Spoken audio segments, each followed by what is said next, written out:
विश्वास आणि सत्याची ताकद. MB न्यूज, आपली बातमी, आपलं सत्य. शब्द फुटत नाहीयेत. कारण भैया मी एवढं तुम्हाला सांगू इच्छितो, आम्ही तर देशमुख परिवार नावाचं कुंकू लावले भैया. आणि आम्ही तर एवढं मी सांगू इच्छितोय, कारण आम्ही असे नाहीत की एकाच कुंकू लावून एका संघ, नाही, अजिबात नाही. पुढचे 7 जन्म आम्ही आपलंच कुंकू लावलंय, एवढं मी सांगू इच्छितो. आणि आपल्याला परत काँग्रेस नेता राहुल गांधी यांना नीट परीक्षा पेपरफुटीवर बोलण्याचा नैतिक अधिकार मुळीच नाही. सीबीआयच्या जाळ्यात सापडलेला मोठा मासा शिवराज मोटेगावकर हा तर काँग्रेस पक्षाचा कार्यकर्ता आहे. विधानसभा निवडणुकीत लातूर आमदार अमित देशमुख यांच्या प्रचारसभेत 7 जन्म काँग्रेस पक्षाचे कुंकू पुसणार नसल्याची प्रतिज्ञा त्यांनीच केली होती.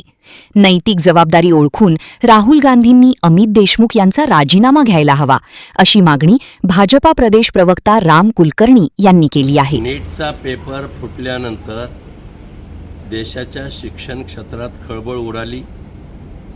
केंद्र सरकार, राज्य सरकार ज्यांनी पेपर फोडले त्यांच्यावर कठोर कारवाई करत आहे.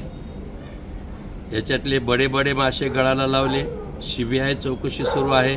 जेलमध्ये लोक टाकायला सुरू झालं. पण या प्रश्नावर काँग्रेसनं ज्या प्रकारचं आंदोलन सुरू केलं आणि आता यामधला चेहरा काँग्रेसचा उघडा पडला.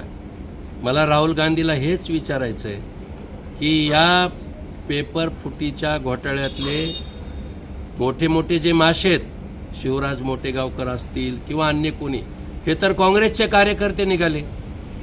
लातूर शहराचे आमदार अमित देशमुख यांचे निष्ठावान सहकारी म्हणून शिवराज मोटेगावकर ओळखले जातात. विधानसभेच्या निवडणूक प्रचारामध्ये त्यांनी सांगितलेलं आहे, प्रचाराला सुद्धा होते. एवढंच नव्हे तर आम्ही 7 जन्म काँग्रेस पक्षाचं, देशमुख कुटुंबाचं कुंकू लावलेलं आहे, कधी पुसणार नाहीत, अशा प्रकारचं वक्तव्य मोटेगावकरचं आहे. आणि म्हणून देशात आणि राज्यात काँग्रेस पक्षाला या प्रश्नावर बोलण्याचा नैतिक अधिकार नाही.